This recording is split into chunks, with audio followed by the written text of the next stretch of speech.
వికారాబాద్ లో కాంగ్రెస్ శిక్షణ తరగతులు ప్రారంభమయ్యాయి. అనంతగిరి హరిత రిసార్ట్ లో ఏపీ తెలంగాణ డీసీసీ అధ్యక్షులకు శిక్షణ కొనసాగుతోంది. 10 రోజుల పాటు ఈ శిక్షణ తరగతులు జరగనున్నాయి. డీసీసీ అధ్యక్షుల శిక్షణ తరగతుల్లో సీఎం రేవంత్ కూడా పాల్గొన్నారు. సీఎం వెంట మంత్రులు శ్రీధర్ బాబు, పొంగులేటి, శాసనమండలి చీఫ్ విప్ పట్నం మహేందర్ రెడ్డి శిక్షణ తరగతులకు వెళ్లారు. ఈ కార్యక్రమానికి మీనాక్షి నటరాజన్ తో పాటు టీపీసీసీ చీఫ్ మహేష్ గౌడ్ కూడా పాల్గొన్నారు. రాజకీయ అంశాలపై డీసీసీ అధ్యక్షులకు శిక్షణ ఇవ్వడం జరుగుతుందన్నారు మహేష్ గౌడ్. ఈ 10 రోజుల్లో ఒక రోజంతా రాహుల్ ఖర్గే శిక్షణ తరగతుల్లో పాల్గొంటారని చెప్పారు. ప్రస్తుతం కార్యక్రమంలో సీఎం రేవంత్ మాట్లాడుతున్నారు. లైవ్ చూద్దాం. ఈ శిక్షణ కార్యక్రమం ఉపయోగపడుతుంది. అప్పుడే మిత్రులు మా సెల్ ఫోన్లో సిగ్నల్ రావడం లేదు అన్న ఆలోచన చేస్తున్నారు. కొంతకాలం మీకు సిగ్నల్ లేకపోతే ప్రజలతో ఉంటే ఏ విధంగా ఉంటుందో కూడా ఒక గొప్ప అనుభూతి. మొదటి రోజు అలా అనిపిస్తుంది, రెండవ రోజుకు అలవాటు అవుద్ది, మూడవ రోజుకు అదే ఇష్టం అవుద్ది. కాబట్టి మీరందరూ, మనమందరం, ఈ వేదిక మీద ఉన్నోళ్ళు ఎవరైనా, ఎవరికి వారసత్వంగా హోదాలు రాలేదు. వారసత్వంగా హోదా రావడానికి అవకాశం ఉన్న వైఎస్ షర్మిల గారి వేదిక మీద ఉన్నారు. కానీ వారసత్వంగా వారైతే తీసుకోలేదు. మీరు ఒక్కసారి ఆలోచన చేయండి. మోతీలాల్ నెహ్రూ గారు వేల కోట్ల రూపాయల ఆస్తులను దేశానికి, జాతికి అంకితం చేశారు. పండిత్ జవహర్లాల్ నెహ్రూ గారు దేశ స్వతంత్ర పోరాటంలో 10 సంవత్సరాలు జైలు శిక్ష అనుభవించారు. శ్రీమతి ఇందిరాగాంధీ గారు ఉక్కు మహిళగా రాణించడమే కాకుండా ఈ దేశం కోసం ప్రాణాలనిచ్చి చివరి రక్తపు బొట్టు వరకు దారం పోసారు. వారి వారసత్వం నుంచి వచ్చిన రాజీవ్ గాంధీ గారు ఈ దేశ సమగ్రత కోసం ప్రాణాలు ఇచ్చారు. వారి ఆశయాన్ని కొనసాగించాలని శ్రీమతి సోనియా గాంధీ గారు పడ్డ శ్రమ, 2 చిన్న పిల్లల్ని ఒళ్ళో పెట్టుకొని ఈ దేశం కోసం వారు సర్వం త్యాగం చేసి ఈ దేశానికి నాయకత్వ సమస్య వచ్చినప్పుడు కాంగ్రెస్ పార్టీకి, దేశ నాయకత్వానికి అండగా నిలబడి ఒక మంచి నాయకత్వాన్ని సోనియా గాంధీ గారు అందించారు. ఇంతమంది వారసత్వంగా మహాత్మా గాంధీ గారు 30 సంవత్సరాలు బ్రిటిషర్స్ మీద పోరాటం చేసి స్వతంత్రం సాధిస్తే బ్రిటిషర్స్ కూడా మహాత్మా గాంధీ గారి మీద లాఠీ ఎత్తడానికి భయపడ్డారు. కానీ స్వతంత్రం వచ్చిన కొద్ది నెలల్లోనే భారతీయులమని చెప్పుకునే రాజకీయ పార్టీలు తూటాలతో మహాత్మా గాంధీ గారిని నేలకొరగదీసిండ్రు. అంటే బ్రిటిషర్స్ కూడా ధైర్యం చేయలేదు మహాత్మా గాంధీ గారిని టచ్ చేయడానికి. కానీ భారతీయ జనతా పార్టీ వారసత్వం ఉన్న వాళ్ళు మహాత్మా గాంధీ ప్రాణాలనే బలిగొన్నారు. మహాత్మా గాంధీ గారి దేశం కోసం ప్రాణాలు ఇచ్చారు. ఇందిరాగాంధీ గారి దేశం కోసం ప్రాణాలు ఇచ్చారు. రాజీవ్ గాంధీ గారి దేశం కోసం ప్రాణాలు ఇచ్చారు. ఈ లెక్కన ఈ వారసత్వంతో రాహుల్ గాంధీ గారు కూర్చున్న ఇంట్లో ఈ దేశానికి ప్రధానమంత్రి కావాలి. కష్టమనే తెలియకుండానే ఈ తరంలో వారు ప్రధానమంత్రి కావాలి.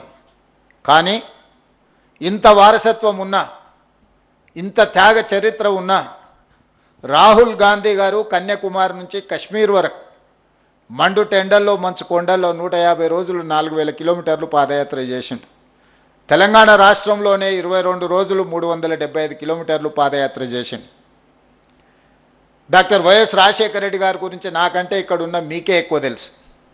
రాజశేఖర రెడ్డి గారు చేసిన పాదయాత్ర, రాజశేఖర రెడ్డి గారు అందించిన పరిపాలన, రాజశేఖర రెడ్డి గారు అమలు చేసిన సంక్షేమ పథకాలు, రాజశేఖర రెడ్డి గారు చూపించిన అభివృద్ధి ప్రణాళిక ఒక గొప్ప ప్రణాళిక.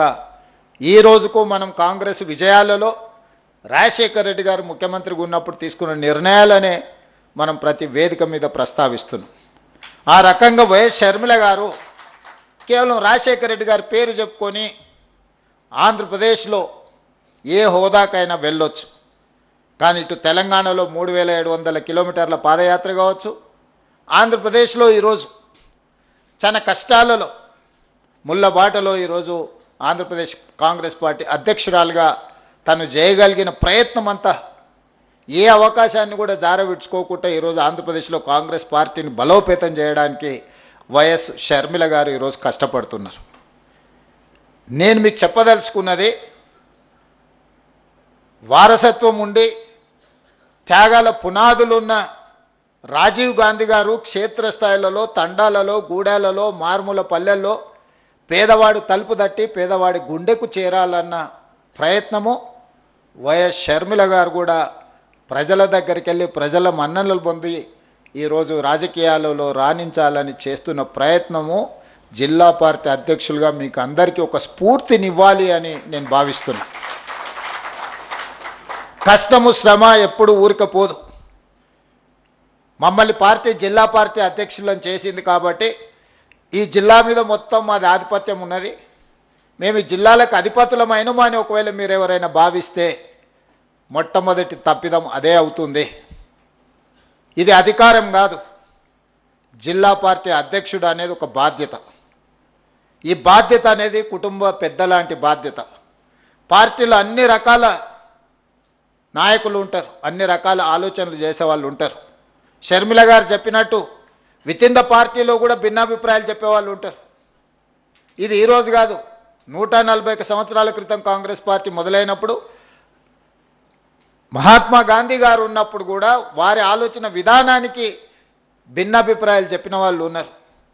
ఆ రోజు నుంచి ఈ రోజు వరకు కాంగ్రెస్ పార్టీలో వివిధ సందర్భాలలో జాతీయ స్థాయి నాయకత్వంలోనే జాతీయ నాయకత్వం చెప్పేదానికి కూడా భిన్నంగా అభిప్రాయాలు చెప్పే సంస్కృతి కాంగ్రెస్ పార్టీలో ఉన్నది.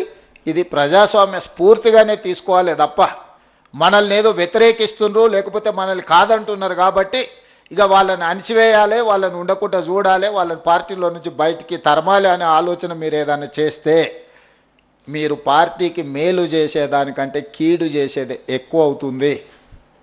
మీకు అందరికీ తెలుసు, నేను పిసిసి అధ్యక్షుడు అయినప్పుడు కూడా పరిస్థితులు ప్రతి నాయకుడి ఇంటికి వెళ్ళిన, ప్రతి వాళ్ళని కలిసిన, పార్టీ సంక్లిష్టమైన పరిస్థితులను ఎదుర్కొంటుంది. మీకంటే వయసులో అనుభవంలో చిన్నవాడినే అయి ఉండొచ్చు, కానీ పార్టీ నాకు ఒక అవకాశం ఇచ్చింది.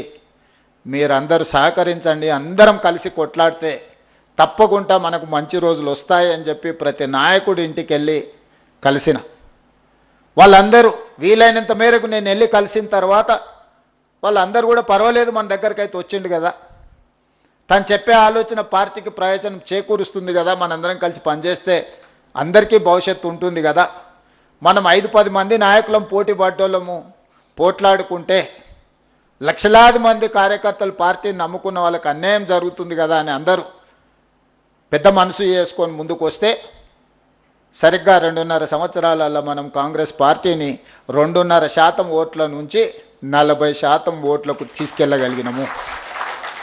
మిత్రుడు వంశీచంద్రెడ్డి గారు చెప్పినట్టు గ్రామ కమిటీలు, మండల కమిటీలు, జిల్లా కమిటీలు, రాష్ట్ర కమిటీలను వేసుకునే ముందు డిజిటల్ మెంబర్షిప్, అంతకుముందు మెంబర్షిప్ బుక్లు ఇస్తే ఊర్లో కూర్చొని ఒక నాయకుడు ఆ ఊర్లో తెలిసిన వాళ్ళందరూ మనకు కావాల్సిన వాళ్ళందరి పేర్లు రాసి మెంబర్షిప్లు ఇచ్చేది. అట్లా కాదు, డిజిటల్ మెంబర్షిప్ చేయాలని ఏఐసిసి ఆదేశించినప్పుడు పద్ధతి ప్రకారంగా ప్రతి ఇంటికి వెళ్ళి ఒక యాప్ క్రియేట్ చేసి ప్రతి మనిషిని కలవండి, చేరతామన్న వాళ్ళనే పార్టీలో చేరించుకోండి అని చెబితే గ్రామ స్థాయి, మండల స్థాయి, జిల్లా స్థాయి నాయకత్వం అంతా ప్రతి నియోజకవర్గానికి ఒక సమన్వయకర్త అనేసి మనం పంపించి 119 నియోజకవర్గాలలో ఒక క్రమ పద్ధతిలో మెంబర్షిప్ చేస్తే 42 లక్షల మెంబర్షిప్లు మనకు అయినాయి. సరిగ్గా 60 రోజుల్లో 42 లక్షల మందిని పార్టీలో డిజిటల్ మెంబర్షిప్ చేసినాము. ఢిల్లీకి అనుమానం వచ్చింది, వీళ్ళు ఊరికే ఏదైనా ఈ వివరాలు సేకరించినామని.